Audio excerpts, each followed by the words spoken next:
Bueno, pues si les parece, vamos a dar comienzo. Muy buenas tardes a todas, a todos. Me complace mucho saludarles de nueva cuenta.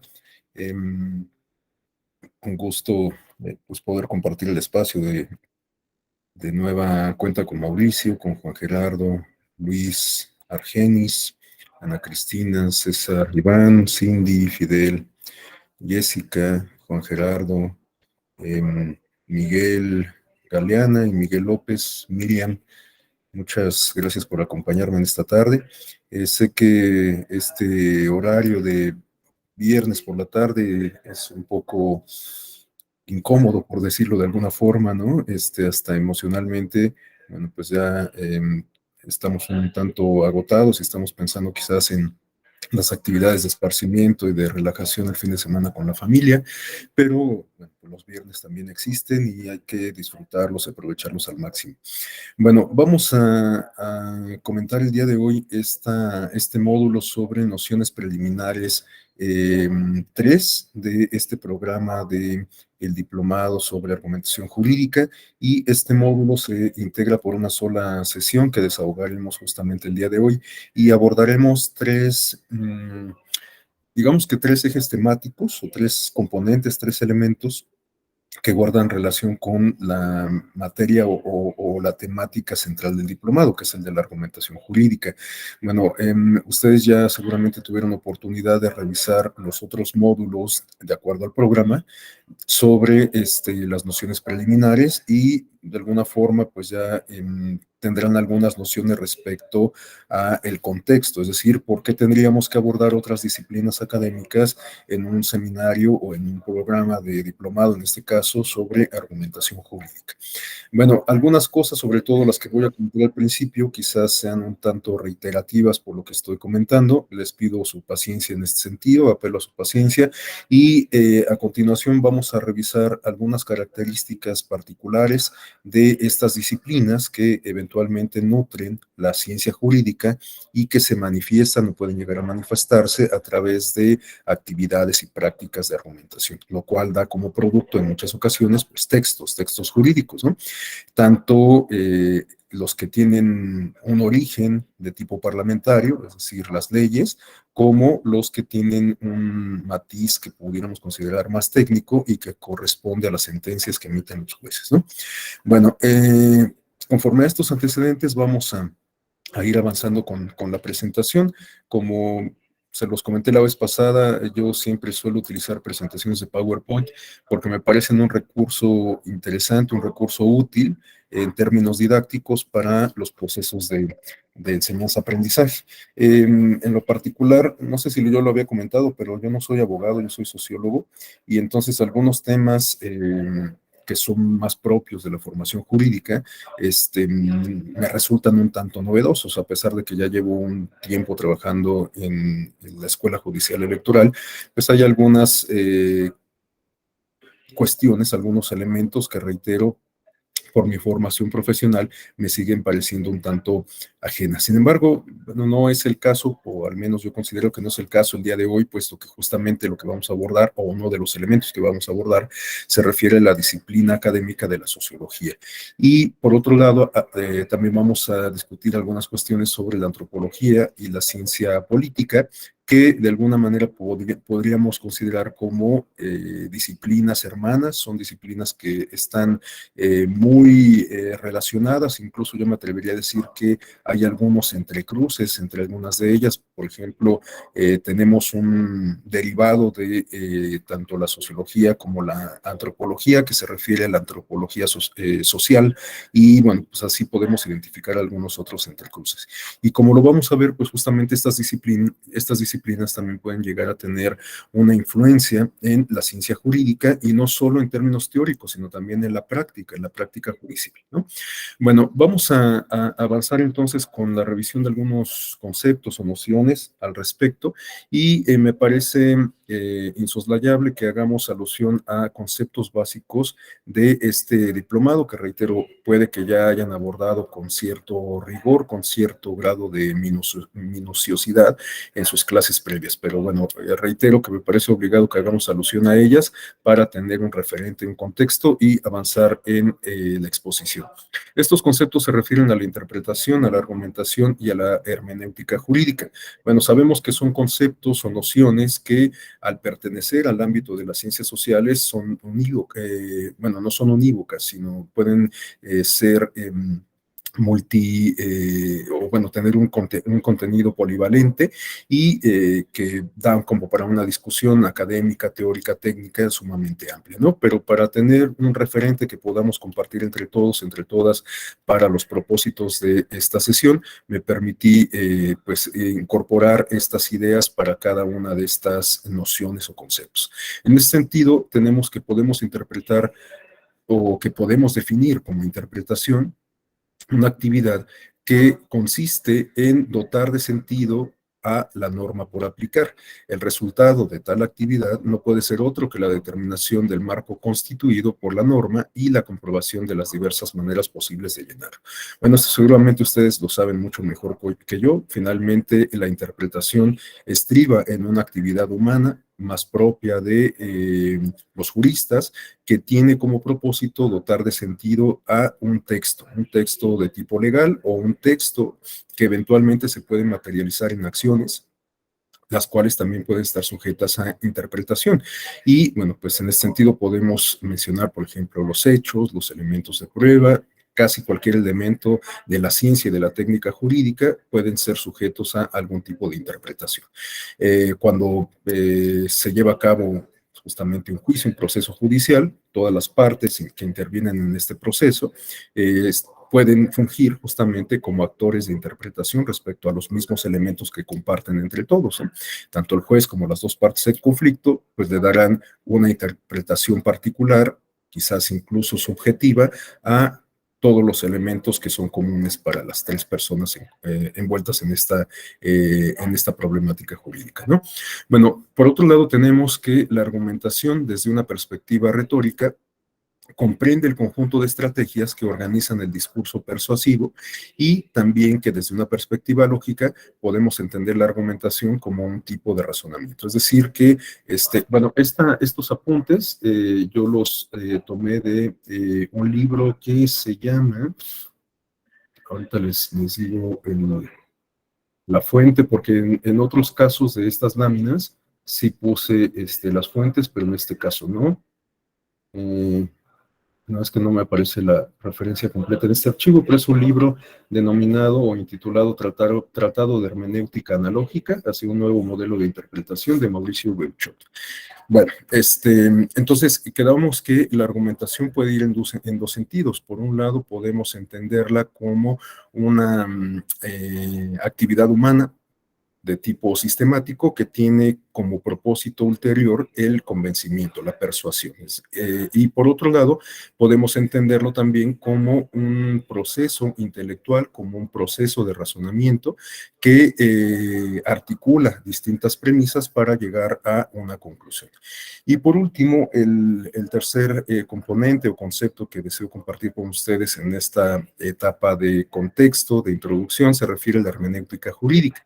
Nos dice este mismo autor, Mauricio Beuchot, que es el arte y la ciencia de interpretar textos, entendiendo por textos aquellos que van más allá de la palabra y el enunciado, es decir, aquellos que van más allá de, digamos, el plano palpable o tangible. No nos referimos literalmente al papel y la tinta, sino al contenido de los argumentos o de los discursos. En ese sentido, tenemos que la hermenéutica jurídica tiene como propósito encontrar un sentido intermedio entre dos opuestos a veces en conflicto, la univocidad y la equivocidad. Bueno, nos dice Beuchot que todos los textos en esta lógica que acabo de explicar, no en términos estrictamente materiales, sino más bien en términos discursivos, pueden ser analizados a partir de dos polos que pudiéramos considerar en este sentido opuestos, ¿no? Un polo que se refiere a la polivalencia absoluta, en donde pues se abre una posibilidad de interpretaciones infinitas, y otro polo que se refiere a estas visiones, digamos, más tipo positivista, que se refieren a dar una interpretación a estos textos, a estos contenidos de manera literal, ¿no? Bueno, Beuchot nos ofrece como una alternativa a esta polarización de posturas, la hermenéutica jurídica, justamente, tratar de buscar el justo medio a efecto de cerrar el universo de posibilidades de interpretación, pero sin caer en dogmatismos, en el sentido de entender que solo existe una argumentación o una interpretación posible, ¿no? Bueno, a continuación, quisiera ir ya allanando el camino sobre los otros tres componentes o ejes temáticos que vamos a discutir el día de hoy, que se refieren a la sociología, la antropología y la ciencia jurídica, perdón, la ciencia política. En este sentido, me parece importante advertir una premisa elemental que, bueno, yo tengo muy presente y pues no sé si ustedes la compartan. Se refiere a que hoy en día prácticamente cualquier rama del conocimiento, cualquier disciplina académica no admite dogmas, ¿no?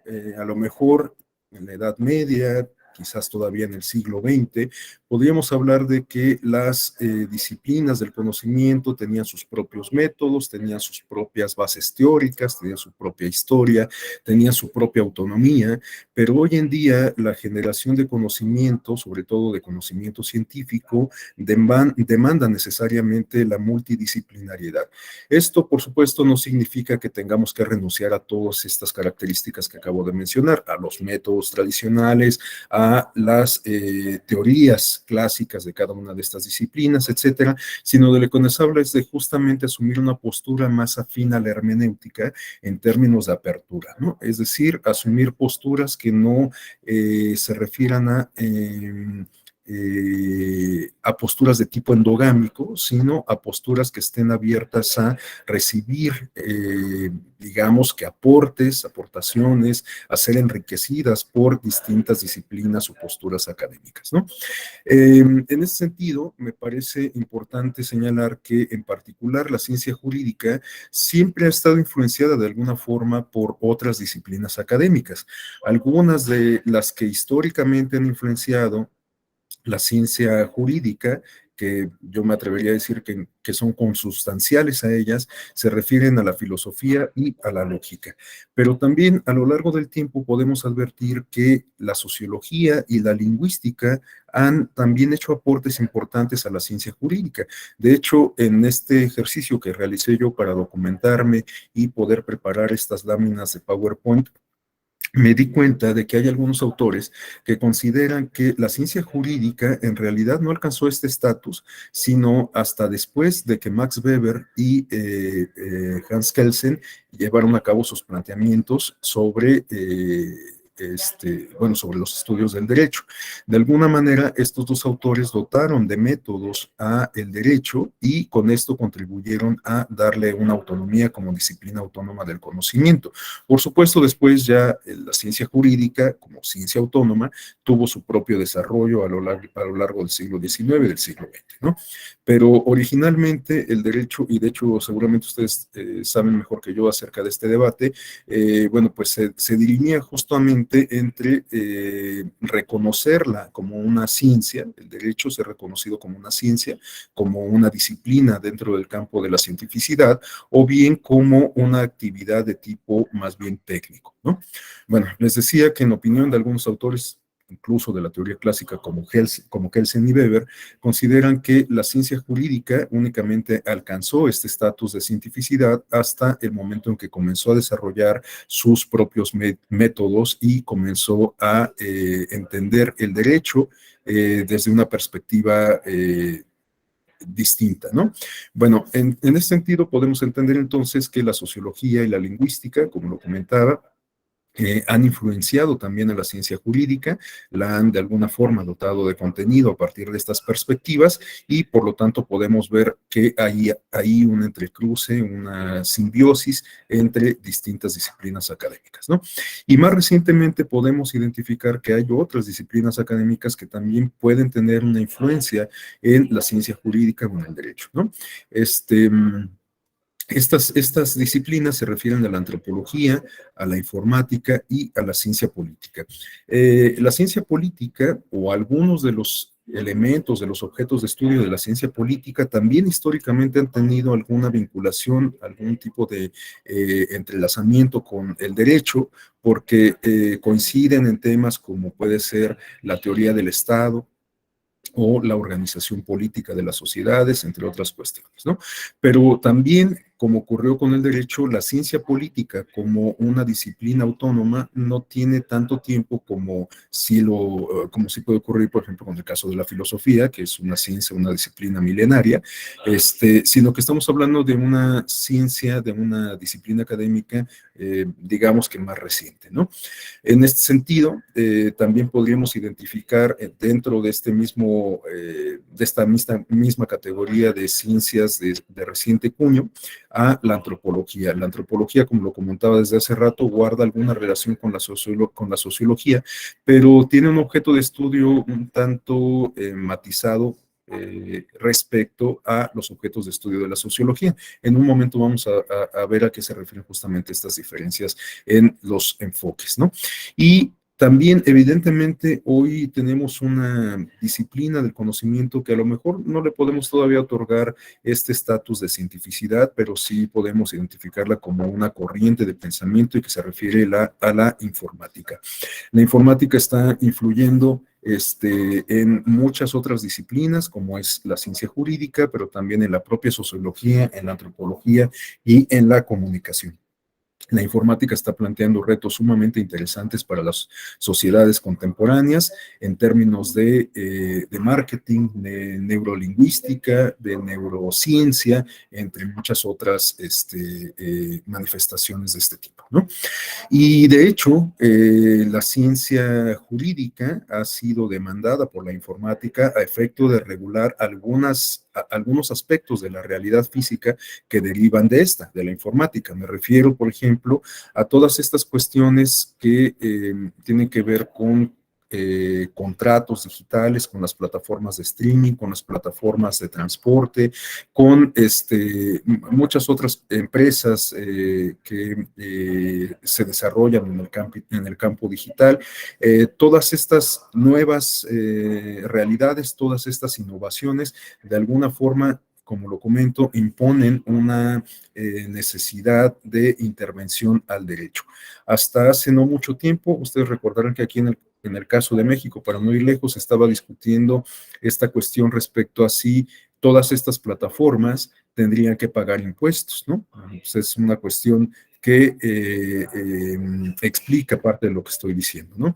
Hoy en día, en la materia electoral, ustedes saben que está sobre la mesa el tema o el dilema, mejor dicho, de regular o no las redes sociales en términos de propaganda política electoral, ¿no?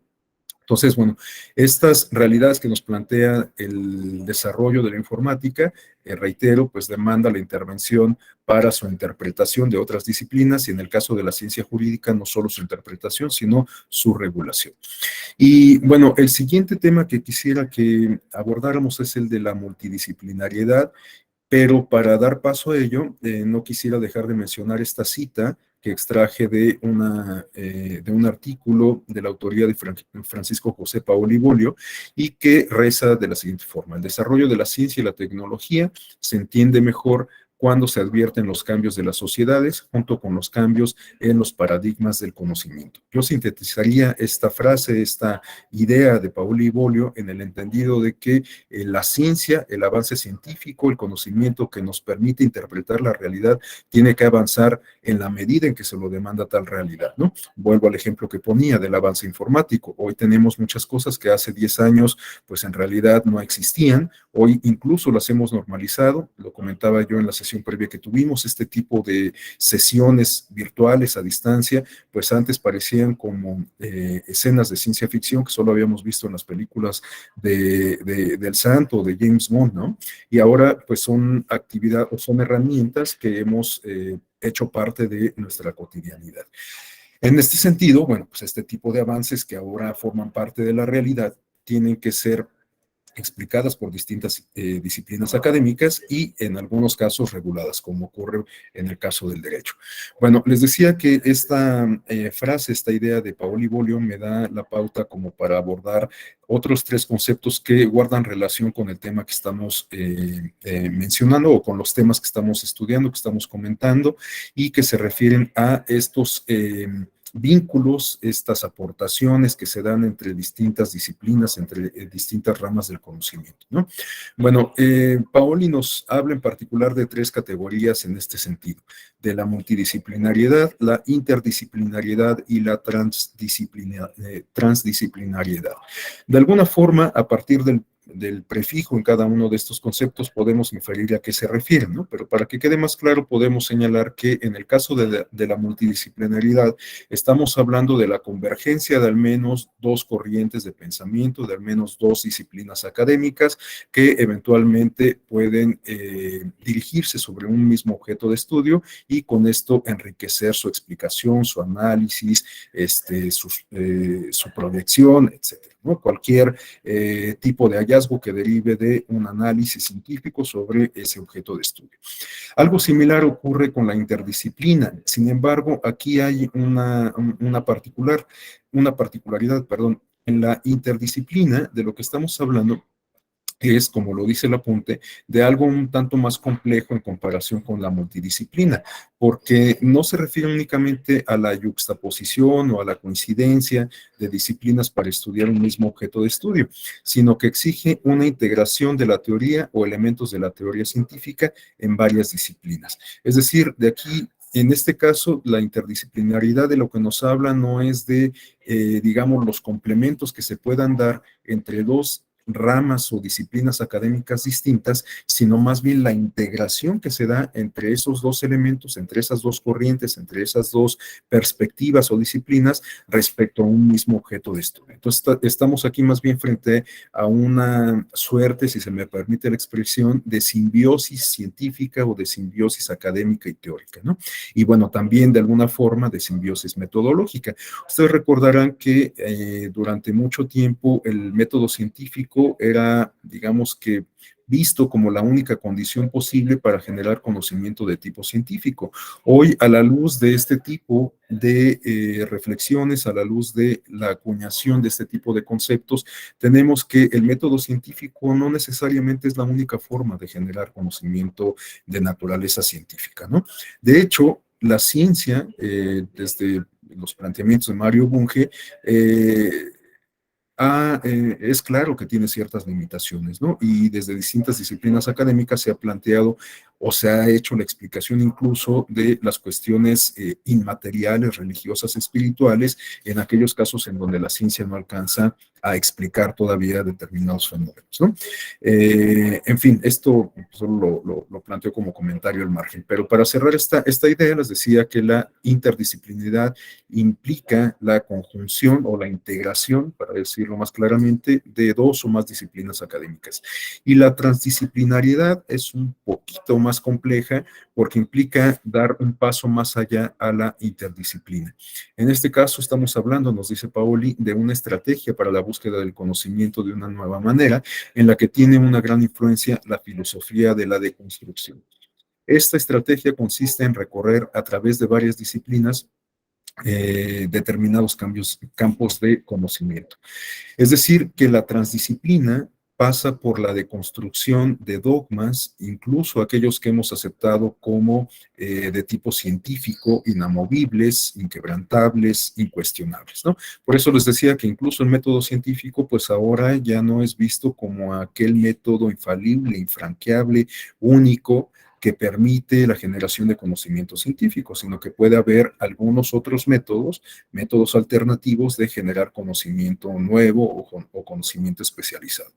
En el campo de la pedagogía, por ejemplo, bueno, pues tenemos el caso de Paulo Freire, quien reconoce que, por ejemplo, el pensar pedagógico, los procesos de aprendizaje y los productos de estos procesos en realidad no se dan por un solo actor, sino por la convergencia de los distintos actores que intervienen en ese proceso. De tal suerte que en la teoría de Freire, tanto los docentes como los educandos constituyen al mismo tiempo agentes del proceso de aprendizaje y en tal sentido son reconocidos como investigadores, ¿no? Bueno, entonces la transdisciplinariedad implica ir un poquito más allá de la interdisciplina. Bueno, ahora vamos a entrar a comentar algunas características generales, porque evidentemente no vamos a agotar la discusión de cada una de estas disciplinas, no nos daría ni el tiempo ni los esfuerzos para entrar en una discusión pormenorizada de cada una de estas disciplinas. Pero el propósito es que contemos con una noción básica de cada una de ellas, ¿no? En tal sentido, tenemos en la lámina una definición o una aproximación conceptual respecto a lo que podemos entender como ciencia política. Este apunte yo lo extraje de la fuente que se refiere en la parte de abajo, es un documento que está disponible en la página de la Facultad de Ciencias Políticas, en particular del Centro de Estudios Políticos de la UNAM, y bueno, pues la fuente concreta está señalada ahí a pie de página de la lámina, ¿no? Bueno, este autor, Héctor Samís, nos dice que la ciencia política es una disciplina académica que pertenece a las ciencias sociales, aunque a veces se incluye entre las ciencias humanas. Las ciencias sociales tradicionalmente integran a la sociología, la estadística, la ciencia política, evidentemente, y la antropología. Pero estas ciencias sociales eventualmente, en opinión de algunos expertos, se pueden inscribir en una categoría todavía más amplia que se refiere a las ciencias humanas, en donde caben, por ejemplo, todas las artísticas, ¿no? La música, la danza, la literatura, la lengua incluso, etcétera, ¿no? Bueno, nos dice este autor que la ciencia política se ocupa de la convivencia de los seres humanos como ciudadanos y de la cuestión de cómo está regulada y debe ser regulada de manera generalmente vinculante, perdón, bajo puntos de vista institucionales. Hay varios elementos que vale la pena destacar, ¿no? Por ejemplo, la categoría de ciudadanía. Me parece que la categoría de ciudadanía es toral, es crucial, me parece que la protagonista en los regímenes democráticos, pero no solamente, sino en cualquier sistema político, ¿no? Porque los sistemas políticos evidentemente existen a partir de la articulación, de la convivencia, del intercambio que se da entre los sujetos que integran ese sistema político. Los sujetos que integran ese sistema político son evidentemente las y los ciudadanos. Bueno, otro elemento que yo destacaría de este primer punto que nos ofrece Samís se refiere a la cuestión de cómo está regulada y debe ser regulada esta convivencia de los seres humanos en términos institucionales. Es decir, que las sociedades, a partir de este punto de vista que nos plantea este autor en específico, no solamente están reguladas por las normas jurídicas, estas normas que constriñen el comportamiento de las personas, sino también a partir de instituciones. En específico, el autor hace alusión a las instituciones políticas, ¿no? Pero podemos identificar distintos tipos de instituciones. Por ejemplo, la familia es una institución, por ejemplo, la iglesia es una institución, la escuela es una institución, la universidad es una institución, etcétera, ¿no? Por supuesto, estas instituciones que podríamos considerar inmateriales eventualmente pueden tener alguna regulación jurídica, institucional o qué sé yo, ¿no? Pero muchas de las convenciones, es decir, de los comportamientos y la forma en que se relacionan las personas a partir de cómo se construyen estas instituciones, pues están dadas por el consenso que se construye alrededor de cada una de estas instituciones, ¿no? Es decir, no porque uno se ponga a cantar a mitad de una misa, va a meritar que sea llevado preso o detenido, porque pues no hay ninguna sanción, ningún instrumento de derecho positivo que sancione esto. Sin embargo, hay una sanción que quizás pudiéramos considerar de tipo moral o de tipo ético o de alguna otra naturaleza, ¿no? Bueno, pues este tipo de sanciones, este tipo de normas o de convencionalismos son más bien inherentes a este tipo de instituciones inmateriales a las cuales estoy haciendo alusión, ¿no? Bueno, continuamos con los siguientes apuntes apuntes, en este mismo párrafo nos dice el autor que epistemológicamente y metodológicamente la ciencia política sigue los desarrollos generales de las ciencias humanas y sociales y en las teorías referidas al objeto de su propio perfil.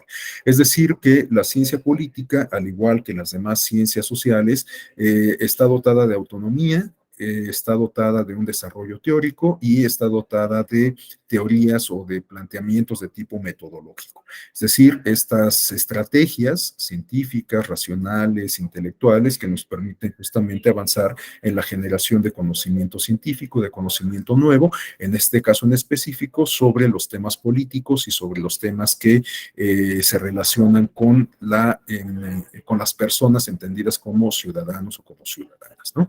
Como agentes del cambio político. Bueno, el último punto nos dice que la ciencia política en la actualidad se ha transformado de manera radical, trasladando o redefiniendo su objeto de estudio a un complejo de análisis metodológicamente conducidos, concentrándose en el estudio empírico de lo que ocurre en la política y preocupándose solo de modo indirecto de aquello que debe ser en la política. Es decir, que de lo que nos habla este último punto es de que la ciencia política en los años más recientes ha adoptado perspectivas fundamentalmente de tipo empírico, a efecto de interpretar o de estudiar la realidad que existe o las características de la realidad existente, ¿no? En el ámbito político, en la vida pública. Bueno, a continuación vamos a pasar a comentar algunas cuestiones sobre la disciplina de la sociología. El personaje que tenemos en pantalla es Anthony Giddens, un sociólogo muy reconocido, vivo todavía. Él bueno, tiene mucho prestigio en el ámbito académico, pero también en el ámbito político, porque en su momento fue uno de los principales asesores de Tony Blair, el primer ministro del Reino Unido.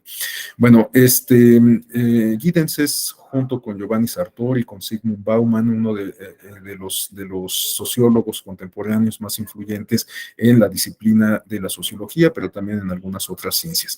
Bueno, lo tengo en pantalla o decidí ponerlo en esta lámina porque los apuntes que tenemos igualmente en pantalla los extraje de un libro de su autoría, un libro que podríamos considerar quienes somos sociólogos, como el libro de cabecera. De hecho, el título es muy contundente en este sentido, es simplemente la sociología, pero es un libro de más de 800 páginas.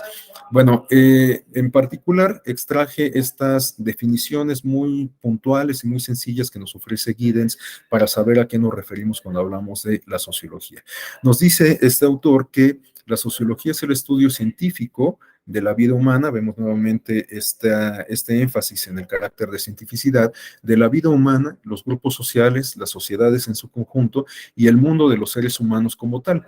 El ámbito de la sociología, remata Giddens, es extremadamente amplio y va desde el análisis de los encuentros entre los individuos en la calle hasta las investigaciones de las relaciones internacionales y las formas globales de territorio. Esto es lo que explica, bueno, si ustedes no lo sabían, que haya muchas disciplinas o muchas ramificaciones de la sociología, de tal suerte que podemos hacer, por ejemplo, sociología del cine, sociología del trabajo, sociología de la educación, sociología política, sociología de las relaciones internacionales, sociología del comercio, sociología jurídica, por supuesto, etcétera, ¿no?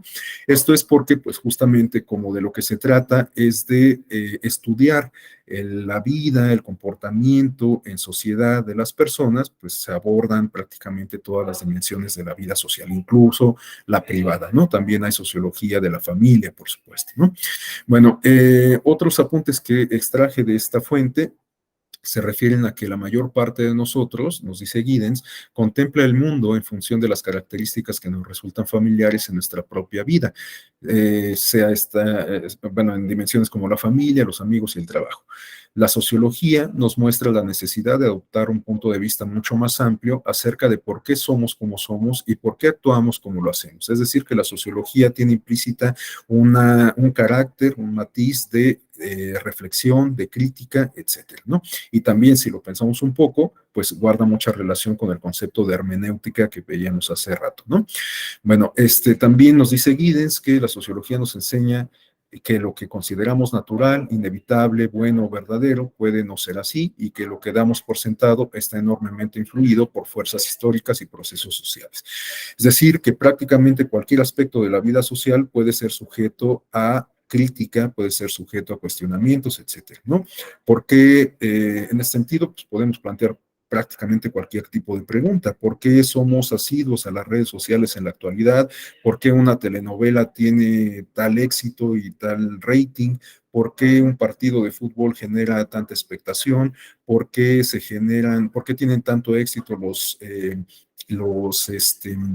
programas de debate deportivos y prácticamente todos discuten sobre lo mismo? O sea, todos estos fenómenos de la vida cotidiana los podemos someter a escrutinio, a análisis a través de la perspectiva sociológica. Y para cerrar estos apuntes que nos ofrece Giddens, tenemos que, para obtener una perspectiva sociológica precisamente, resulta fundamental la comprensión de las formas útiles, aunque complejas, en que nuestras vidas individuales reflejan los contextos de nuestra experiencia social.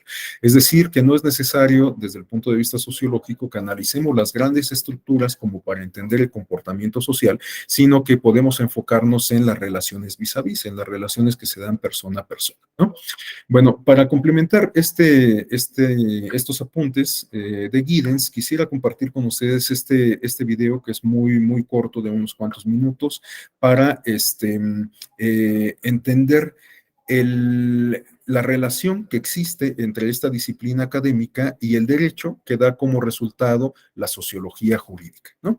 Entonces, bueno, pues como siempre puede haber alguien que lo explique mejor que uno. Vamos a escuchar a continuación a la doctora Angélica Cuellar en un video de 3 minutos en donde nos explica la sociología jurídica y su importancia. Denme un segundo para compartirles el video.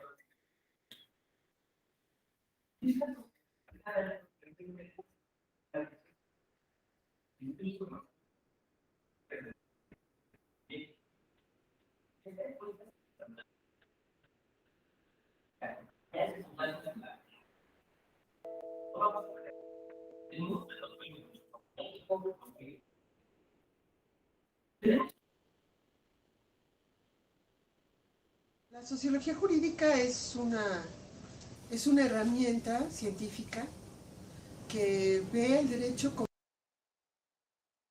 Perdón, sí se escucha bien, ¿verdad? Ok.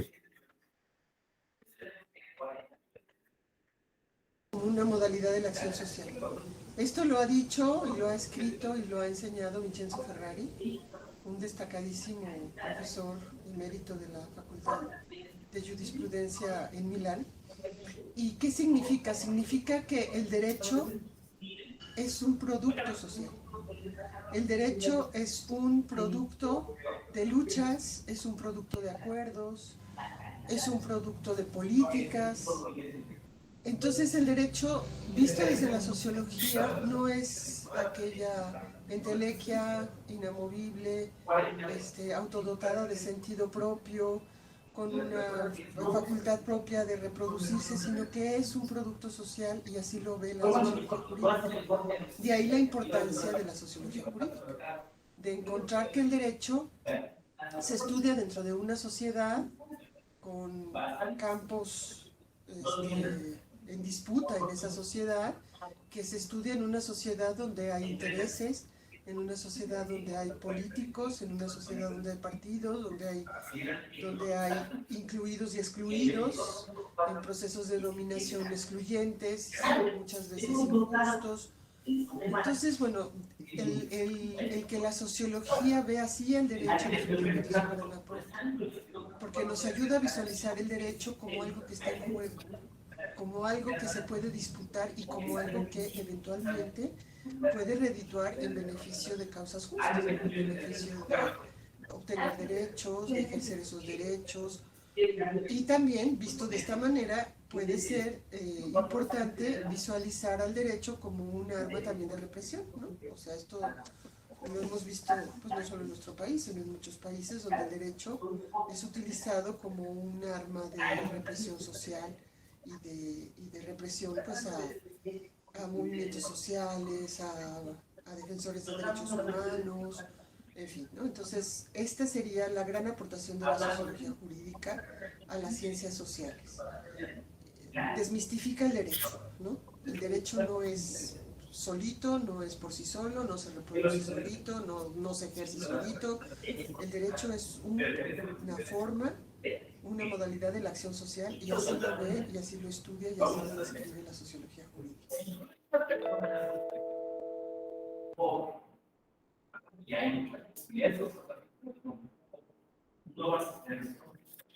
Bien, pues como les decía, la intención de ver este video era conocer las características muy generales, por supuesto, de esta disciplina que deriva de esa simbiosis entre la sociología y el derecho. Yo aquí únicamente haría una acotación, si entendí bien en los documentos que estuve consultando, hay una diferencia entre la sociología jurídica y la, eh, y la sociología em, sí, entre la sociología jurídica y la sociología del derecho. Si lo entendí bien, la sociología jurídica implica que el derecho se estudie desde la propia disciplina del derecho, pero con un enfoque sociológico, ¿no? Y la sociología del derecho implica más bien un análisis del derecho desde la propia disciplina sociológica, ¿no? Bueno, a continuación les vuelvo a compartir la presentación para continuar con los siguientes apuntes. Vamos a ver a continuación algunas nociones sobre antropología. Bueno, pues tenemos aquí algunas nociones sobre la antropología que podríamos entender como antropología. Esto lo extraje de esta fuente que aparece a pie de página, Centro de Estudios Antropológicos, igualmente de la Facultad de Ciencias Políticas y Sociales de la UNAM. Tenemos que la antropología estudia la humanidad, sus sociedades del presente y del pasado, así como las diversas culturas y formas de organización e interacción social que ha creado.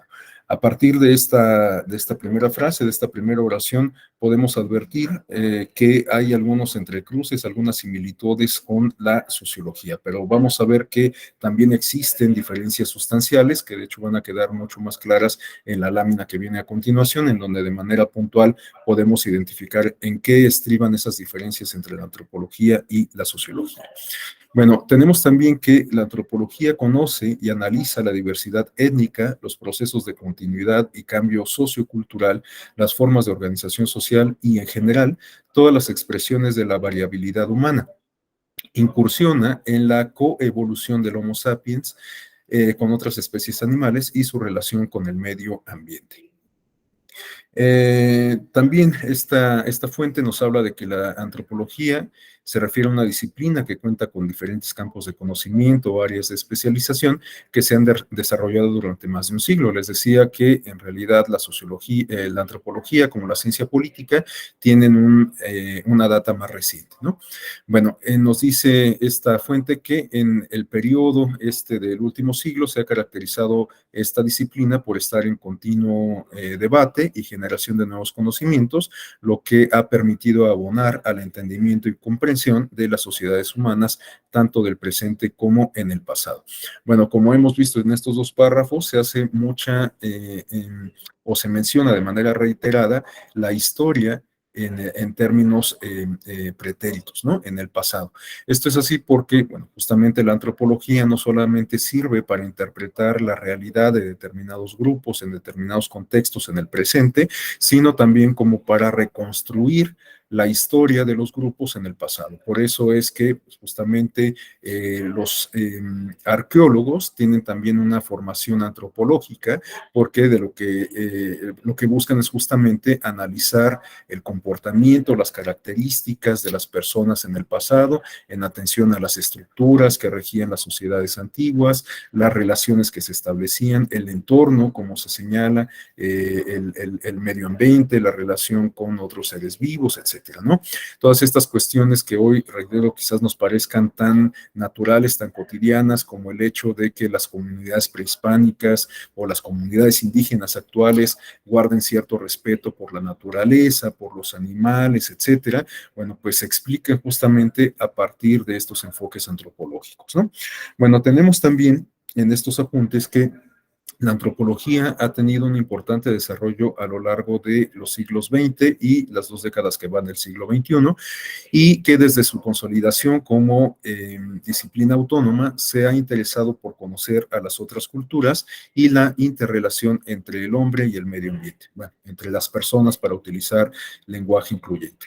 A lo largo de este tiempo se ha nutrido del trabajo empírico obtenido durante estancias prolongadas en pueblos y comunidades diferentes a la sociedad y cultura del investigador. Este aspecto es crucial porque la mayoría de los trabajos de tipo antropológico tienen este enfoque empírico, y por eso es que suele ser común que los antropólogos se mimeticen con su propio objeto de estudio, es decir, que los antropólogos que buscan, por ejemplo, realizar un estudio en una comunidad indígena en particular, es muy común que para desarrollar sus estudios vayan y se incorporen en esta comunidad. Es decir, que podríamos, si se me permite la expresión, considerar que se realiza un ejercicio hermenéutico llevado a su máxima expresión, ¿no? De alguna forma se mimetiza, se vuelve parte de la misma comunidad que constituye su objeto de estudio. Esto es una técnica muy conocida y muy utilizada por los antropólogos.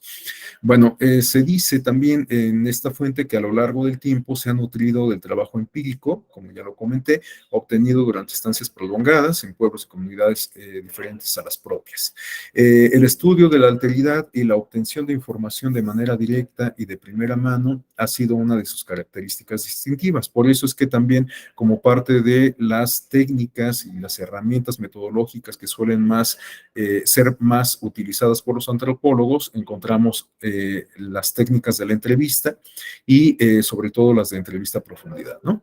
Asimismo, esta disciplina ha contribuido al estudio de los antepasados del género Homo y de otros primates vivos diferentes del humano. Aunque la antropología nació para estudiar a las culturas diferentes a la propia, a lo largo del siglo XX y hasta el presente, su objeto de estudio se ha ampliado y diversificado. Ahora ya no solo se estudia grupos y culturas ajenos, pues cada día avanza en el estudio de la cultura y la sociedad a la que pertenece el antropólogo. Esto es lo que explica que hoy día muchos antropólogos también se hayan enfocado a temas como se conoce coloquialmente, tribus urbanas, ¿no? Estos grupos o colectivos sociales que tienen algún componente identitario y que se dan o se presentan en espacios urbanos, ¿no? Es decir, que ya los antropólogos no solamente estudian estos colectivos que nos resultan un tanto ajenos por sus costumbres, por su forma de relacionarse, por sus tradiciones, etcétera, sino que ya también estudian colectivos sociales que guardan mucha más afinidad con las sociedades que podríamos considerar modernas, ¿no? Bueno, para complementar estas ideas, nuevamente quisiera compartirles un video. Es un video igualmente breve, de apenas unos cuantos segundos. En este caso es un video o una intervención que corre a cargo de un especialista en antropología jurídica de la República del Perú, en específico del Instituto de Investigaciones Jurídicas del Perú, perdón, del Instituto Apex Juris, Instituto de Investigaciones Jurídicas del Perú.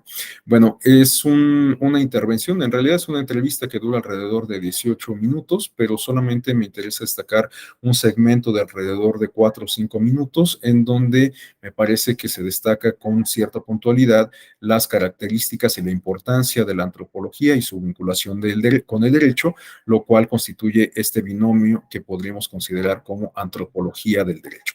Bueno, déjenme compartirles la pantalla.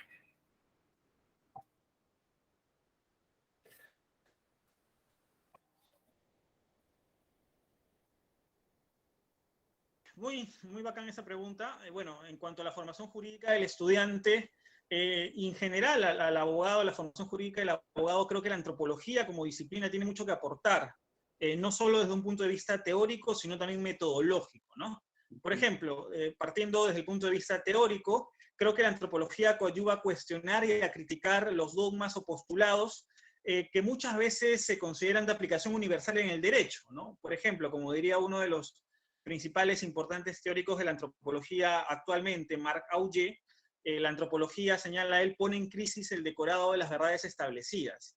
¿Eso qué quiere decir? Que el conocimiento antropológico puede ayudarnos a cuestionar y creo yo a contrastar con la realidad, con la aplicación práctica en la sociedad, muchas de las bases teóricas sobre las cuales se construye el derecho. Por ejemplo, desde la antropología se puede cuestionar el pretendido monismo jurídico, categoría que entiende que es el Estado y solo el Estado, el ente productor de normas jurídicas en la sociedad.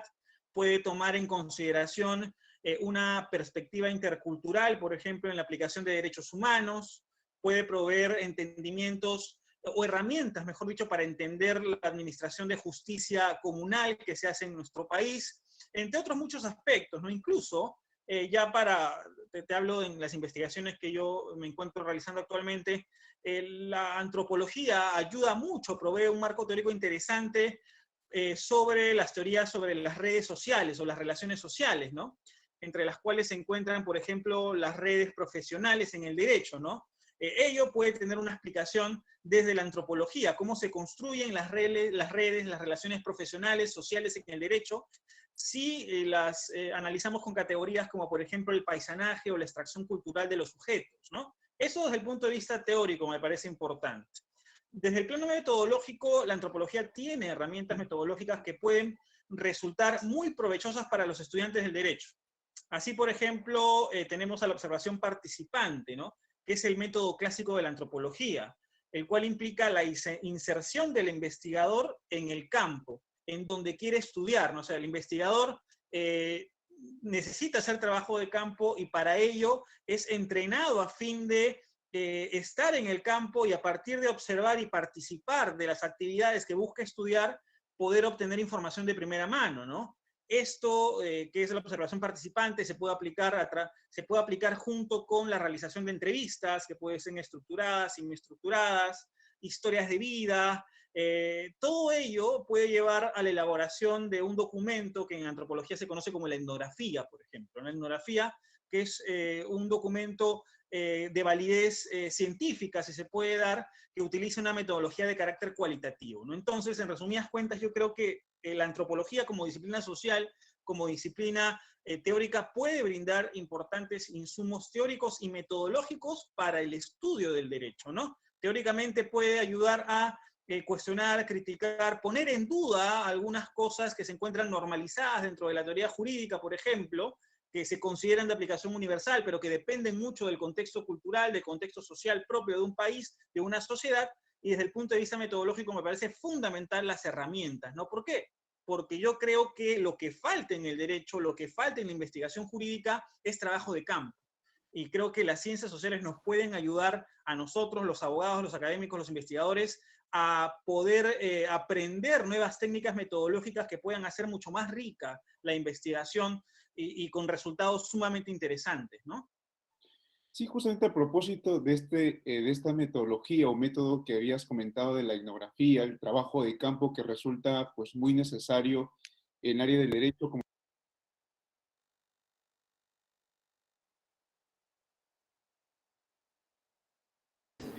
Bien, pues de alguna forma retoma algunos de los planteamientos que habíamos hecho académico en el sentido de que este tipo de disciplinas académicas tienen como factor común, por ejemplo, esta noción de deconstruir, de flexibilizar las posturas, de evitar los dogmas, etcétera, ¿no? Por último, bueno, voy a volver a compartirles la presentación.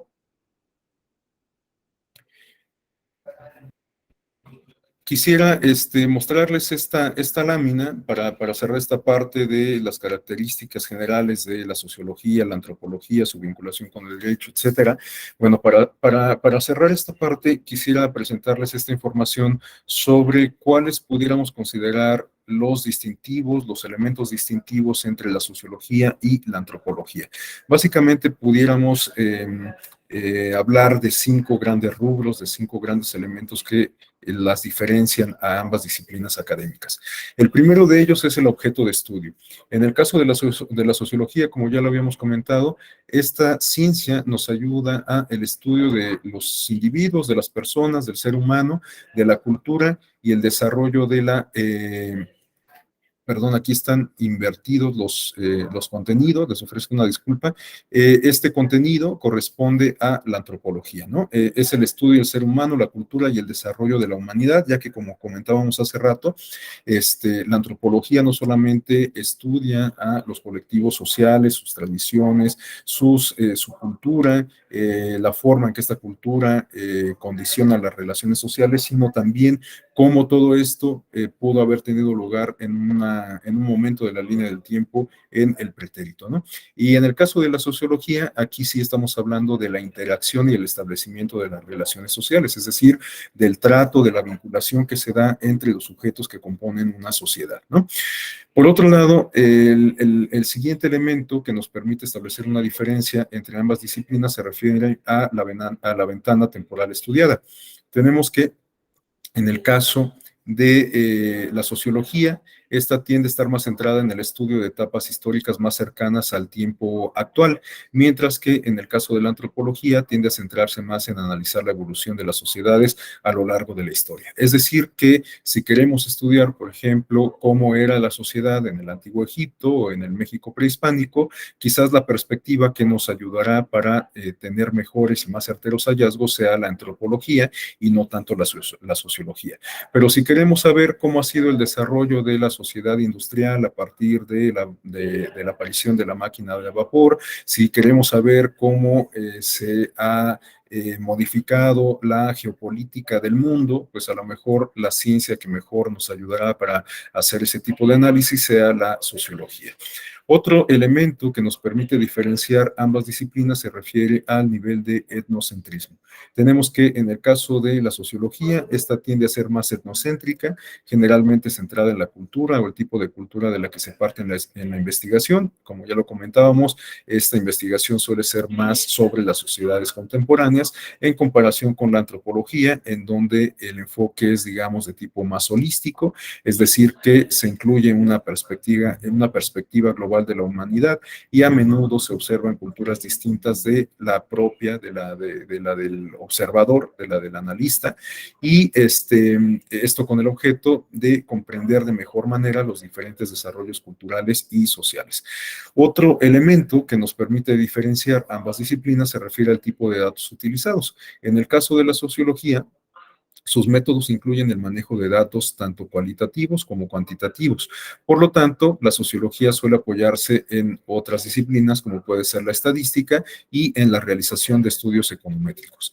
En cambio, en el caso de la antropología, los análisis suelen ser más de tipo cualitativos. Como ya lo comentábamos, lo que se busca es interpretar una realidad social determinada en un contexto determinado, cómo se relacionan las personas en un espacio geográfico delimitado, cuáles son los elementos culturales que los unen, que explican su identidad, que definen de alguna manera su comportamiento, cuáles son sus tradiciones, cuáles son sus bases espirituales, es que las hubiera, etcétera, ¿no? Entonces, toda esta información es más bien de tipo cualitativo, y este es un contraste que suele existir entre el tipo de información que se maneja en la antropología y la sociología. La sociología también, por supuesto, puede también manejar información cualitativa, no necesariamente tiene que ser de tipo econométrico, ¿no?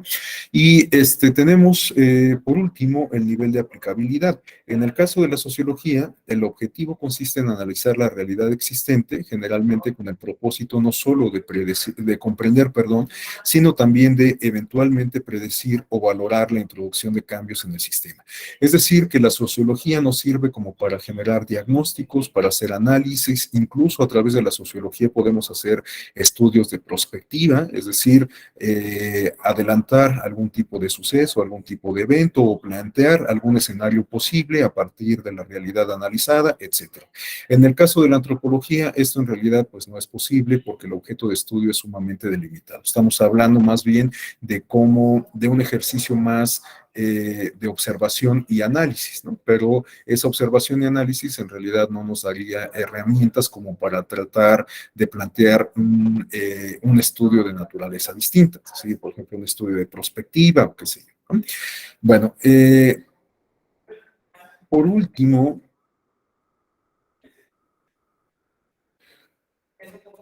No, estos son los últimos apuntes sobre información general de estas disciplinas académicas.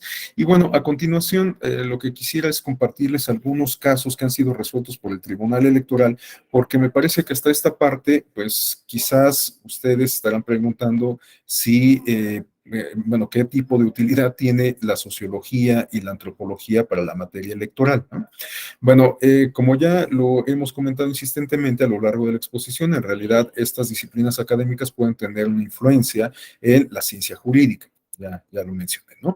Pero también pueden tener una utilidad para la práctica judicial, es decir, para el empirismo en el campo del derecho. Y la materia electoral nos da algunas experiencias al respecto.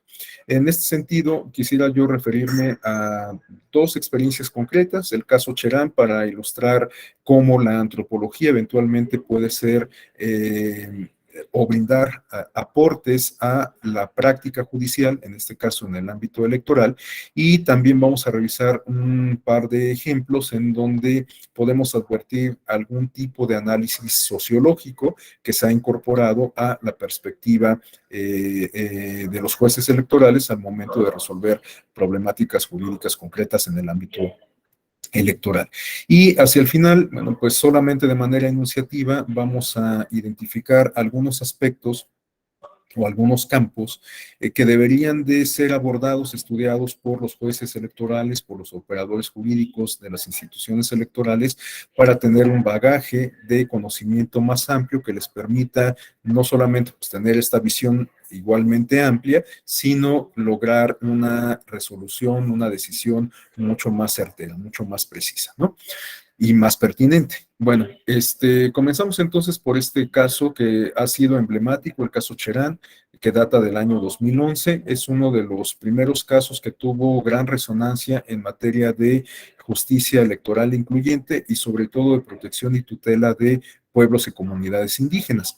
Bueno, en esta primera lámina tenemos algunos antecedentes que motivaron la problemática jurídica concreta. Se trata de una situación en donde un conjunto de habitantes de esta población de Cherán en el estado de Michoacán solicitó al Instituto Electoral Local de Michoacán que la organización, o mejor dicho, que las elecciones en este territorio, en esta comunidad, no se rigieran por la ley electoral del Estado, sino más bien por usos y costumbres, ¿no? Entonces, bueno, como lo podemos advertir en el primer apunte, se trata de un juicio que fue promovido por 2.312 ciudadanos, integrantes de esta comunidad de San Francisco Cherán, en el estado de Michoacán, localidad indígena perteneciente al pueblo Purépecha, cuya existencia se remonta a la época prehispánica. El origen de este asunto fue un escrito mediante el cual estos integrantes de la comunidad solicitaron al instituto local, como ya lo comenté, que determinara que la organización de las elecciones en ese municipio fueran bajo el sistema de usos y costumbres. Sin embargo, el consejo del instituto local se declaró incompetente para decidir sobre esta petición que le había formulado este colectivo, este grupo de ciudadanos, a efecto de que, bueno, pues se les concediera esta petición de organizar las elecciones mediante los métodos tradicionales, por usos y costumbres. Ante esta, pues no negativa, pero sí declaración de incompetencia, el mismo colectivo promovió un juicio para la protección de los derechos políticos de la ciudadanía ante la Sala Regional Toluca, vía per saltum, es decir, que se brincó a la autoridad local jurisdiccional, al Tribunal Electoral Local, por la premura de las elecciones, ¿no?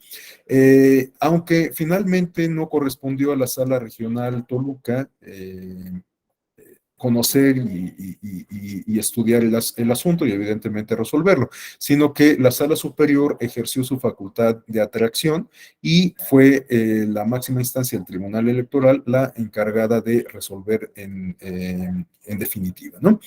Bueno, la Sala Superior consideró que, en efecto, ante la ausencia de un mecanismo de designación de representantes por usos y costumbres, se vulneraba los derechos político-electorales de los integrantes de esta, bueno, las y los integrantes de esta comunidad. En tal sentido, bueno, adoptó una sentencia muy interesante que tuvo varios efectos igualmente interesantes.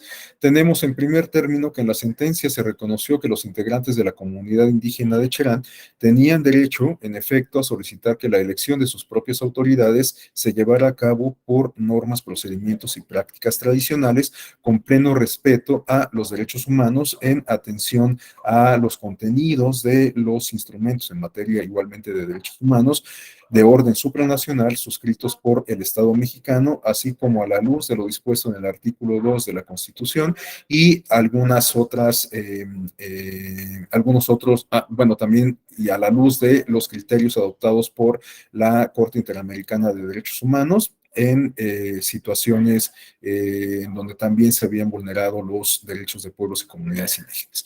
Bueno, también en la sentencia, la Sala Superior ordenó al Consejo General del Instituto Estatal Electoral de Michoacán que debía atender lo relacionado a la preparación, desarrollo y vigilancia de los procesos electorales por usos y costumbres, y para que esto se lograra tenía que atender a algunas medidas, tenía que tomar algunas medidas particulares, ¿no? Estas se referían, por ejemplo, a la realización de consultas.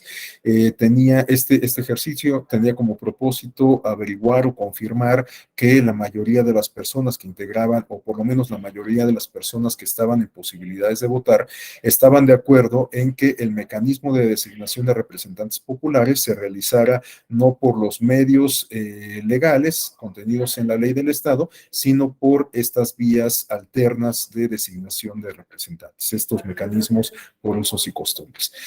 Bueno, los resultados de estas consultas se tenían que hacer del conocimiento de la legislatura, del Congreso local, para que a su vez, este Congreso local emitiera un decreto en el que se establecieran las fechas de la elección y la fecha de toma de posesión de los cargos de las personas que resultasen electos electas para integrar el ayuntamiento. También en la sentencia se mandataba al Instituto Electoral Local que en el diseño, organización y ejecución de estas consultas se debía atender a las directivas establecidas en el convenio 169 de la Organización Internacional de Trabajo sobre Pueblos y Comunidades Indígenas. Dos últimos aspectos que vale la pena destacar de este resolutivo o de esta sentencia y su parte de resolutivo se refiere a la vinculación al Congreso estatal para que, de acuerdo con su agenda legislativa, armonizara la Constitución y legislación interna a lo dispuesto en la Constitución Federal y los tratados internacionales en materia de derechos humanos. Es decir, que de alguna forma se reconociera en el marco constitucional y legal del Estado esta posibilidad de que los pueblos y comunidades indígenas designaran a sus representantes por los métodos tradicionales. Y un último apunte consiste en que se ordenó a las autoridades estatales que en ejercicio de sus funciones dieran cumplimiento a lo establecido en la sentencia y prestaran el auxilio necesario al Congreso local y al Instituto Electoral local. Es decir, que se vinculó también al gobierno del Estado para que apoyase a las autoridades electorales y al propio Congreso para que cumplieran con lo mandatado en la sentencia. Bueno, ¿cuáles son algunos de los aspectos de tipo antropológico que podemos identificar en la sentencia, sobre todo en la parte del estudio, en la parte del análisis de fondo, ¿no? Bueno, algunos que resultan muy puntuales y por eso los señalo en la lámina se refieren a una alusión o varias alusiones a una fuente de tipo antropológica, tal cual, un libro de la autoría de Ralph Larson Bells, que se llama Cherán a Sierra Tarascan Village, publicado desde, bueno, no anoté el año, pero ya es un estudio bastante viejo, de prácticamente mitad del siglo XX, pero es un estudio no solamente antropológico, sino de tipo monográfico, que da cuenta de las características principales de esta comunidad, que como lo comentábamos desde que revisábamos la parte de antecedentes, es una comunidad purépecha con orígenes milenarios, ¿no? Bueno, también en algunas partes de la sentencia, sobre todo en la primera parte del análisis de fondo, se exponen datos geográficos y orográficos del territorio y de la organización política en 4 barrios. De hecho, esto explica que los documentos, o bueno, el juicio que presentaron los ciudadanos y las firmas correspondientes se hayan presentado en 4 bloques, en 4 listas. Bueno, esto se debe a que el territorio de esta comunidad de Cherán está dividida en 4 grandes barrios, ¿no?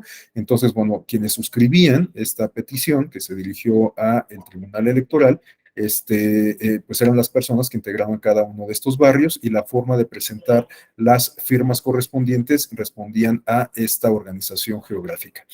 También se explica en algunos apartados de la sentencia información sociodemográfica del pueblo de Cherán en cuanto al número de habitantes, en cuanto al número de personas que están en capacidad de votar, en cuanto a estos métodos de selección de representantes populares, algunos aspectos tradicionales, etcétera, ¿no?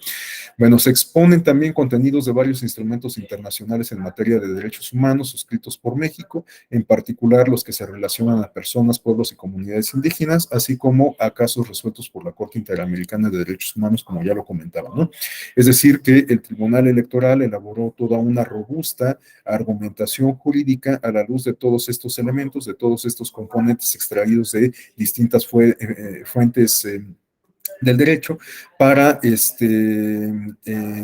robustecer y exponer y fundamentar su decisión. Y por último, tenemos que en el estudio de fondo se explican conceptos como autonomía, autodeterminación, multiculturalismo y pluralismo jurídico. Para ello se recurre a distintas fuentes, no solamente las contenidas en estos instrumentos de derecho positivo, sino en otras fuentes más bien de tipo académico, ¿no? Entonces, bueno, pues podemos ver en este caso cómo la Sala Superior de la anterior integración adoptó una perspectiva de juzgar con perspectiva antropológica para este caso concreto, ¿no?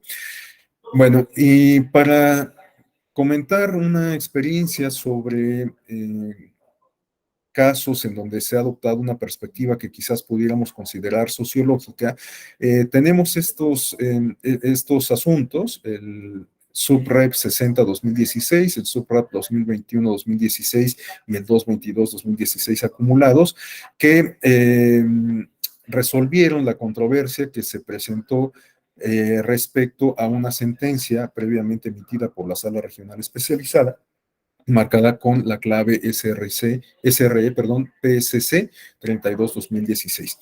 Bueno, antes de explicar las características de este caso, me parece importante señalar que yo me atrevería a decir que casi cualquier sentencia que podríamos inscribir en el rubro de justicia electoral incluyente, de alguna forma tiene estos matices sociológicos, porque no solamente se analizan, digamos, los contenidos jurídicos, no solamente se hace una interpretación de la ley, sino que la reflexión que se advierte en esta parte argumentativa, sobre todo del análisis de fondo, está robustecida por elementos que nos dejan ver, reitero, una perspectiva más bien de tipo antropológico, en este caso más de tipo sociológico, ¿no?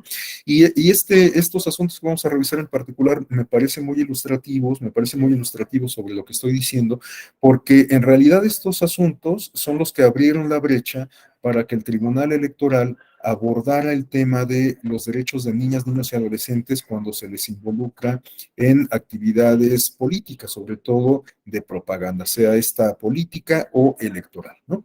Entonces, si lo pensamos, en realidad las niñas y los niños, pues como que de primera instancia no tendrían como mucha vinculación con el Tribunal Electoral porque ni siquiera entran en la categoría de ciudadanos o de ciudadanas, ¿no? No cumplen con estos requisitos de la mayoría de edad, nacionalidad, de tener un modo honesto de vivir. Bueno, a lo mejor sí, pero vamos, no como se le puede interpretar en comparación con la vida adulta. Pero bueno, pues finalmente el Tribunal Electoral ha construido toda una línea jurisprudencial de protección y tutela sobre este colectivo social etario, sobre estos niños, niñas y adolescentes, ¿no? Entonces, esto de lo que nos habla, reitero, es quizás de una interpretación o de un análisis que se hace a partir de una perspectiva sociológica. Y bueno, a lo mejor esto queda un tanto más claro en función de las características de estos casos que a continuación explico. Bueno, la primera vez que se discutió el tema de los derechos de niñas, niños y adolescentes cuando se les involucra en actividades proselitistas fue en un asunto que resolvió la Sala Regional Especializada en el año 2015. Bueno, no lo incluía aquí en la lámina porque pues, se trata de un antecedente, simplemente lo estoy mencionando para tener un contexto más amplio, pero bueno, esa primera ocasión se refiere a ese caso que fue resuelto por la Sala Especializada. Se trató de un spot, o bueno, el motivo de la impugnación se refiere a un spot de la campaña del candidato del PAN a la gubernatura de Nuevo León en aquel año 2015, en donde participaban varios niños y niñas que parecían estar en una escuela por la ambientación que se aprecia en el video y cantaban o más bien bailaban a partir de la musicalización del propio video, en donde se hacía una versión exprofeso para ese spot de la canción de Chicoche, Ken Pompón, ¿no? Este título que de hecho forma parte del imaginario colectivo de los mexicanos. Bueno, entonces, esa fue la primera ocasión en que se denunció la participación de niñas, niños y adolescentes por posible vulneración al interés superior de la niñez. Este asunto no escaló a la instancia de la sala superior, se quedó solamente en la de la sala especializada, quien consideró que en efecto, al no tener una regulación precisa y sobre todo al no contar con documentos o con elementos básicos que garantizasen que los niños habían participado en ese spot sin que se les vulnerara de ninguna forma sus derechos, es que la sala especializada sancionó finalmente al Partido Acción Nacional por considerar que se vulneraba el interés superior de la niñez y en ese sentido había tenido un acceso indebido a radio y televisión al partido en cuestión. Bueno, esta determinación la tomó la sala especializada porque resulta que no había uniformidad en los documentos de autorización de quienes ejercían los padres o tutores, bueno, de los padres o quienes ejercían la tutela de los niños, ¿no? Porque resulta que algunas de estos documentos de autorización, pues únicamente contaban con la firma del papá o de la mamá o en algunos casos de los abuelos sin que hubiese una razón que explicase por qué. Y tampoco se contaba con documentos uniformes que permitiesen dar cuenta de la aceptación de los niños, de la manifestación de aceptación de manera contundente, en términos de espontaneidad y de libertad, ¿no? Entonces, por eso es que la sala especializada consideró que se vulneraba el principio superior de la niñez y sancionó al Partido Acción Nacional. Bueno, esa fue la primera ocasión que se discutió el tema en el Tribunal Electoral, pero a partir de este caso, que es el que tenemos en pantalla, fue cuando se comenzó a, a tomar forma esta línea jurisprudencial de protección y tutela de las niñas y los niños. Porque lo que tenemos en este caso fue que se denunció un spot del candidato a la gubernatura de Quintana Roo, que de hecho sí es el actual gobernador. Sabemos que estamos en el marco del proceso electoral para renovar la gubernatura en aquella entidad precisamente, pero bueno, hace 6 años cuando resultó ganador Carlos Joaquín, el actual gobernador, en su etapa de candidato, se difundió un spot en donde se hacía un cameo de varios escenarios del estado de Quintana Roo y aparecían varias personas y algunas por su fenotipo sugerían que se trataba de personas menores de edad, ¿no? Entonces, pero lo que pasó acá fue que el spot se denunció no por esto, porque eventualmente se hubiera vulnerado el interés superior de la niñez como ocurrió en Monterrey, sino porque resulta que el partido, si no mal recuerdo, era Morena, denunció este spot del candidato en cuestión, que era postulado por una alianza conformada por el PAN y el PRD, porque en el spot no se señalaba, no se incluía una leyenda que dejara en claro que se trataba de un candidato de coalición, ¿no? Y no se incorporaban los logos de los dos partidos políticos que integraban la misma. Entonces, esta fue la denuncia que presentó, la queja que presentó Morena, porque no se incluía esta leyenda y en opinión del partido político denunciante, esto podía confundir al electorado. Sin embargo, la sala especializada resolvió esta cuestión, esta litis en específico, determinando que aun cuando los partidos políticos vayan en coalición, cada quien ejerce sus prerrogativas de acceso a radio y televisión de manera individual. Por lo tanto, no estaban obligados a incluir el logo de la coalición ni a señalar que Carlos Joaquín era un candidato postulado por la misma coalición. Pero la sala especializada realizó un ejercicio de protección oficiosa, porque fue la sala especializada quien identificó justamente que en estos cameos que se incorporaron o que formaban parte del spot, había personas que por sus rasgos físicos sugería que se trataba de personas menores de edad, de niñas, niños o adolescentes.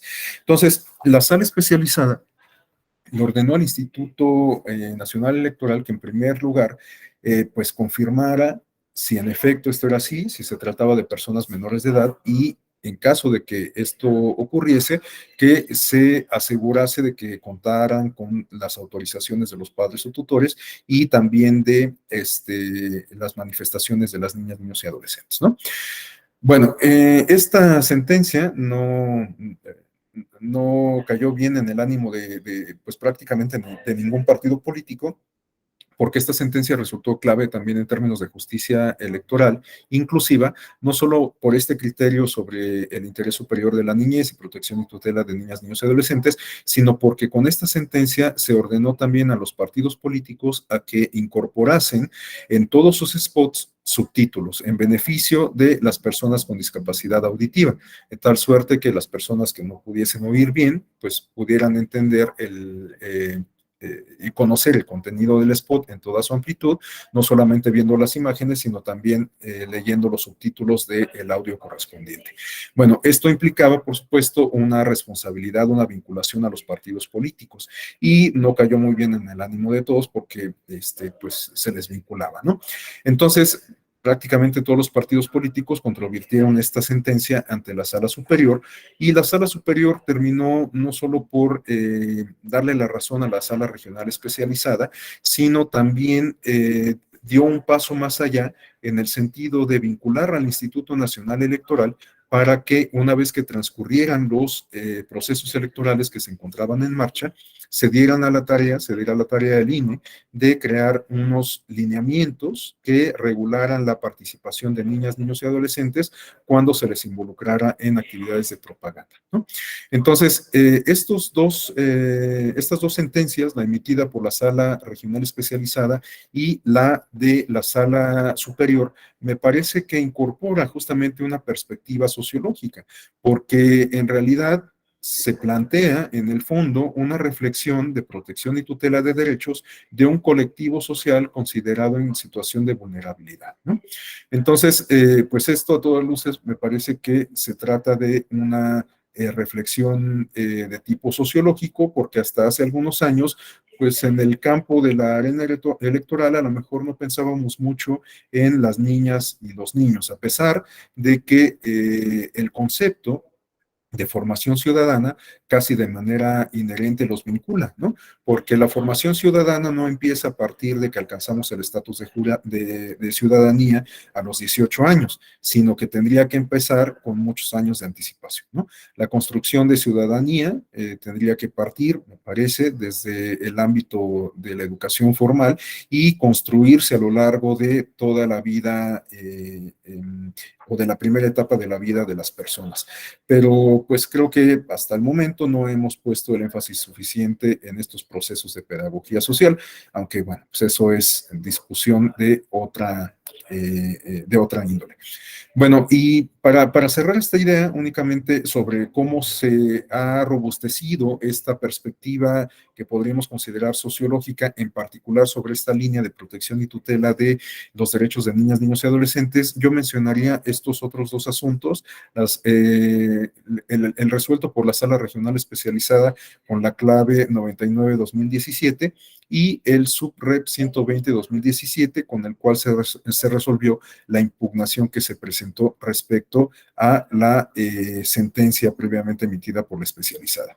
Bueno, en este caso, lo que se denunció, la queja que se presentó fue respecto a un spot que formaba parte de una estrategia de campaña del Partido Acción Nacional en el marco de los procesos electorales para renovar la gobernatura del Estado de México.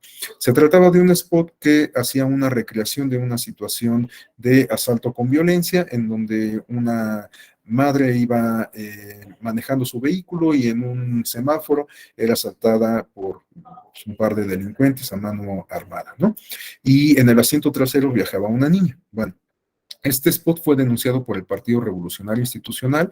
La sala regional especializada consideró que, aun cuando se tratase de una recreación, al referirse a un entorno, a una recreación de violencia, bueno, pues esto no contribuía al desarrollo de la niña que participaba en el spot, que podía afectarla emocionalmente, etcétera. Bueno, esto lo estoy planteando naturalmente en términos muy coloquiales, pero esa era la idea, ¿no? Bueno, esta decisión se controvirtió ante la Sala Superior, como ya lo adelanté, y la Sala Superior en este caso no compartió el criterio de la Sala Especializada, por lo tanto, revocó la sentencia de la especializada, consideró que, bueno, a la luz de todo el material probatorio, se corroboró que se contaba con la autorización de los padres, que se contaba con un documento que permitía dar cuenta de la aceptación de la niña, de que se le había informado de manera puntual y detallada en qué consistiría su participación, que en ningún momento la niña había estado en peligro, ni emocional, ni físico, etcétera. Por todo esto, la Sala Superior terminó por revocar la sentencia de la especializada, pero nuevamente la Sala Superior fue más allá. Reiteró la vinculación que antes le había hecho el Instituto Nacional Electoral para la elaboración de estos lineamientos que regulasen la participación de niñas, niños y adolescentes en actividades proselitistas, sobre todo de propaganda, en medios de comunicación, y realizó una nueva aportación la Sala Superior, porque en este caso no solamente le reiteró esta vinculación al INE, sino que le planteó algunas directivas para el desarrollo metodológico de tales lineamientos. Y como ustedes pueden advertir en estos contenidos, en estas premisas que le plantea la Sala Superior al INE en su sentencia, podemos advertir también un enfoque sociológico, un enfoque hermenéutico, un enfoque, digamos, si se me permite la expresión, más humano, en atención a las características del colectivo social al cual estarían dirigidas o a cuya protección de derechos estarían dirigidos estos lineamientos, ¿no? Es decir, las niñas, niños y adolescentes. Entonces, bueno, se vinculó al Comité de Radio y Televisión del INE nuevamente para implementar estos lineamientos, pero se decía que con el propósito de que los partidos políticos pudiesen cumplir con las obligaciones que tales lineamientos les impondrían, se tenía que tomar en consideración los siguientes aspectos. En primer lugar, que tenía que constar que las niñas, niños y adolescentes que participaron en las producciones de los promocionales fueron debidamente informados respecto al contexto y alcance que tendrían estos, explicándose claramente cómo sería utilizada su imagen y en qué consistiría su participación. Esta parte es crucial porque los niños, bueno, a partir de esta directiva que plantea el INE, que plantea al INE, la Sala Superior, las niñas y los niños tendrían claro cuáles serían los alcances del uso de su imagen. Y reitero, esto me parece toral porque quizás en algunas ocasiones las niñas y los niños en esa condición de edad que tienen no alcanzan a percibir la magnitud que podría tener el uso de su imagen a lo largo del tiempo, ¿no? Estoy pensando en específico, no sé si lo había comentado la vez pasada, en esta experiencia del niño que se volvió famoso y que todavía vive, tiene 80 y tantos años, por haber posado en una fotografía de propaganda junto a Adolfo Hitler, ¿no? Este niño, pues en realidad ha externado en distintas entrevistas, en distintos medios, que pues en realidad no era consciente de lo que ocurría en la Alemania en ese momento, de las atrocidades que cometía el régimen nazi. Para él, pues Hitler era un líder político y nada más, y bueno, pues el haber posado junto a esta figura política tan deleznable es un estigma que lo ha acompañado prácticamente a lo largo de toda su vida. Entonces, por eso me parece sumamente importante que la Sala Superior haya puesto énfasis en esta cuestión de explicarles a los niños con toda claridad, con toda puntualidad, los alcances que eventualmente puede tener el uso de su imagen a lo largo del tiempo, ¿no? Bueno, también se plantea como parte de estas premisas metodológicas el evitar utilizar formatos únicos y preestablecidos a efecto de conocer la opinión de las personas menores de edad que contengan preguntas cerradas que los obliguen a responder de una forma particular o propicien respuestas no espontáneas que no se adecuen a la edad y madurez del niño o la niña en cuestión y que no atiendan a un enfoque de género y a posibles discapacidades o incluso a su contexto social o cosmovisión.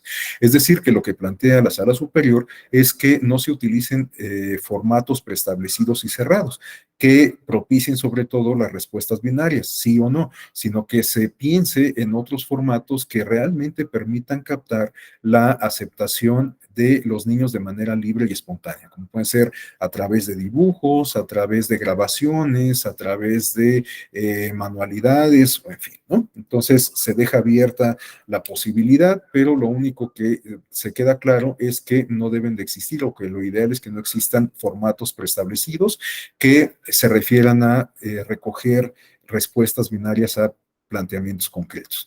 También en este catálogo de premisas contenido en la sentencia, nos dice la sala superior que el INE debía generar mecanismos idóneos que maximicen una opinión propia, individual, libre y espontánea por parte de los niños y niñas que participen en los promocionales, que propicien respuestas libres, que partan del nivel de comprensión o desarrollo que tengan en cada caso, sin que necesariamente sus opiniones deban ceñirse a un formato único y preestablecido. Bueno, guarda esta premisa en relación con la anterior, pero yo enfatizaría esta preocupación de la sala superior de diferenciar los rangos de edad.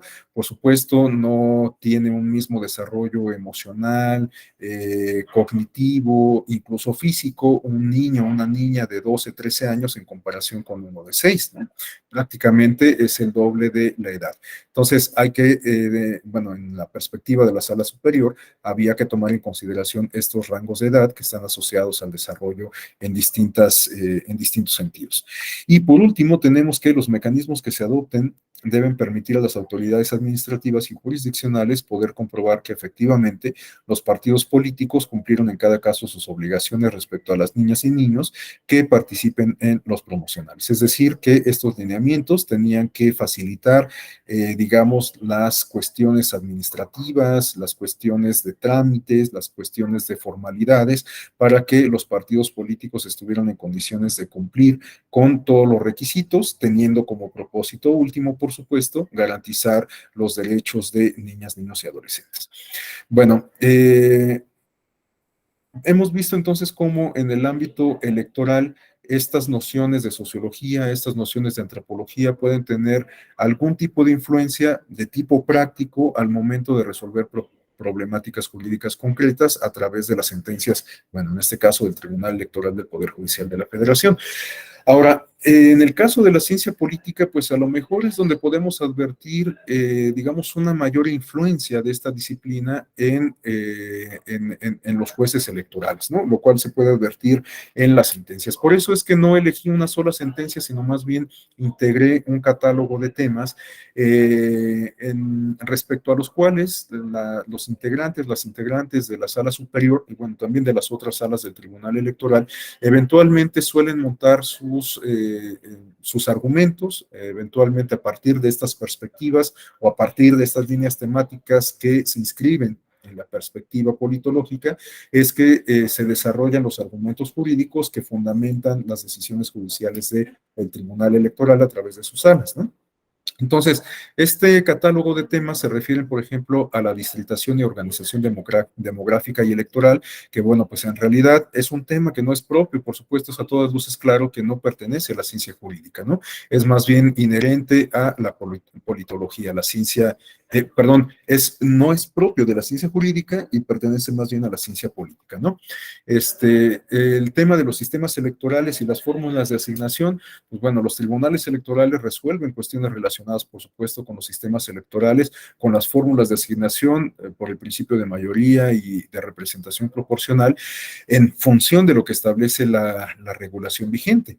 Pero, pues es parece conveniente que los operadores jurídicos en materia electoral tengan un bagaje de información, un bagaje intelectual, cultural, técnico incluso, mucho más amplio para resolver de la manera más acertada posible, ¿no? En ese sentido, pues me parece importante que los jueces, las juezas cuenten, por ejemplo, con nociones muy amplias de fórmulas de asignación, en específico de la representación proporcional, porque, bueno, quienes se desempeñen en tribunales y institutos electorales locales sabrán que estos ejercicios de asignación de RP son sumamente complicados y muchas veces suelen detonar una larga cadena impugnativa. A veces resulta que la asignación que se hace en un municipio termina siendo resuelta en última instancia por la sala superior cuando escala a través de el recurso de reconsideración, ¿no? Entonces, bueno, pues por supuesto que esto de lo que nos habla es de que resulta muy conveniente que las autoridades electorales, las personas que las integran, tengan conocimientos en estos temas de asignación de escaños por el principio de representación proporcional. Esto implica, por ejemplo, que puedan advertir cuestiones de distorsión en la representación política, cuestiones de eh, integración de mayorías ficticias. De hecho, ustedes recordarán que en estos procesos electorales del año pasado hubo mucha polémica por unos lineamientos que emitió el Instituto Nacional Electoral y que finalmente fueron confirmados por la Sala Superior sobre los acuerdos de impugnación, sobre los acuerdos de coalición que establecen los partidos políticos para evitar que en la práctica estos acuerdos se conviertan en violaciones a los límites de sobrerepresentación que se establecen en la Constitución, que sabemos que no pueden ser superiores a 8 puntos porcentuales en comparación con el número de votos que cada partido obtiene, ¿no? Entonces, bueno, pues tienen que tener conocimiento justamente las personas que integran las autoridades electorales sobre estos fenómenos que en la práctica se pueden dar, ¿no? Y les digo, bueno, pues experiencias como esos lineamientos nos hablan justamente de este análisis de tipo politológico que influye en las decisiones judiciales en el ámbito electoral, ¿no? Bueno, lo que tiene que ver con partidos y sistemas de partidos, igualmente, la transparencia, rendición de cuentas, la accountability social, bueno, pues todas estas discusiones que eventualmente se establecen sobre el derecho de petición, el derecho de réplica, sobre propaganda, sobre comunicación política, etcétera, bueno, pues se vinculan justamente con la transparencia y la rendición de cuentas, ¿no? También dos temas que parece que resultaría conveniente que los operadores jurídicos contaran con nociones al respecto, se refieren a la administración y responsabilidad pública y a la percepción y la opinión pública. Bueno, sobre la administración y responsabilidad pública, en realidad lo que estoy pensando es, por ejemplo, en cuestiones de ética pública, en cuestiones de responsabilidad social, pero también en lo que se refiere a la administración, me parece que a la luz de lo que hemos comentado y sobre esta pertinencia de construir algunos dogmas y tal, pues me parece importante reconocer que incluso en los organismos jurisdiccionales, no en el ámbito propiamente jurisdiccional, es decir, en estos ejercicios de reflexión para atender las funciones, para desempeñar las actividades sustantivas de los órganos judiciales que consisten en resolver problemas jurídicos a través de sentencias. No solamente en esos espacios, no solamente en esas actividades se tendría que tener en cuenta esta perspectiva politológica sobre la administración y la ética pública, sino más bien estoy pensando en la propia dinámica orgánica de los organismos electorales. Me refiero que a veces en los organismos, en los organismos judiciales, y justamente en estos organismos judiciales a veces se tiene esta percepción de que quienes por tratarse de un organismo jurisdiccional, el perfil de abogado es el más indicado para cubrir absolutamente todas las áreas, ¿no? Entonces, bueno, pues esto a la luz de lo que hemos comentado, a lo mejor no es lo ideal. Puede ser que pues, para las áreas administrativas lo más indicado sea que contemos ahí con, no sé, administradores públicos, contadores, administradores o quien tenga una formación en administración privada, qué sé yo, ¿no? O sea, gente formada en las finanzas. Lo mismo respecto a pues algún otro tipo de actividad que desempeñe la institución. No sé si tiene un área de vinculación, pues bueno, eventualmente puede ser que en esa área funcione mejor alguien que tenga una formación en relaciones públicas, en relaciones internacionales incluso, qué sé yo, ¿no?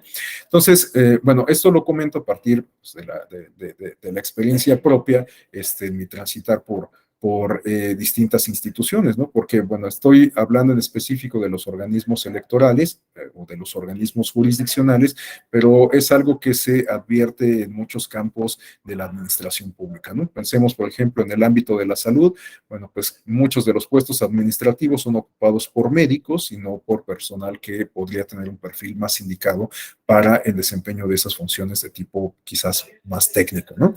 En fin, entonces, son reflexiones pues casi de índole personal que pues simplemente comparto como cierre de esta exposición con el propósito de que pues ahora sí, en estos minutos que nos quedan, pues quizás ustedes igual nos puedan compartir entre todos o podamos compartir entre todos sus reflexiones, ¿no? Entonces, bueno, pues hasta aquí dejaría yo la exposición a mi cargo con el ánimo de que si alguien desea hacer alguna intervención, plantear alguna reflexión, algún punto de debate, pues en estos minutos que nos restan lo pueda hacer con plena libertad.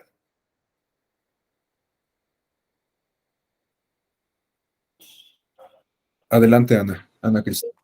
A mí me parece que es interesante que se tomen en cuenta, obviamente, otras disciplinas del conocimiento, los aspectos sociológicos, incluso a veces la discriminación, para poder tratar de emitir sentencias lo más ajustadas pues a derecho posible. Pero creo que también a veces como que en ese afán de litigio estratégico pedimos como más allá de lo que quizá pudiéramos tener. Y comento así brevemente. Por ejemplo, el día de hoy se publicó, pues salió en las noticias de Morelia, que el Tribunal Electoral del Estado de Michoacán emitió una resolución donde ordenan al IEM y al Congreso del Estado que se modifique la legislación de tal manera que se puedan incorporar a los órganos administrativos del Instituto Electoral a personas con, vamos a decir, como invidentes. Entonces, creo que el hecho de que se vaya legislando tan específicamente, a veces lo que hace es que como que vayamos creando legislaciones muy particulares. Más bien creo que el planteamiento desde mi punto de vista sería pues una inclusión total y no solamente para esta persona, porque quien lo promovió, pues eso no le garantiza que porque promovió un JDC, ahora pues lo vayan vamos a decir, a contratar en el Instituto Electoral, porque vamos, la contratación debe ser de acuerdo como a las capacidades y no alegando, creo yo, una discriminación. Bueno, ese es mi particular punto de vista. Gracias, Ana.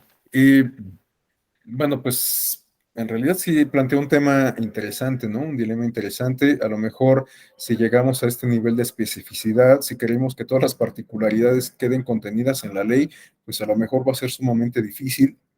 Y además puede que no cumplan con el propósito último, como usted lo comenta, ¿no? O sea, no porque esta persona haya promovido un juicio y todo esto derive en una reforma legislativa, pues bueno, finalmente él se puede ver beneficiado. De hecho, si lo pensamos un poco, a lo mejor hasta pudiera ser, claro, muy forzado, pero un planteamiento como de conflicto de interés. O sea, yo te pido que modifiques la ley porque voy a obtener un beneficio directo, ¿no?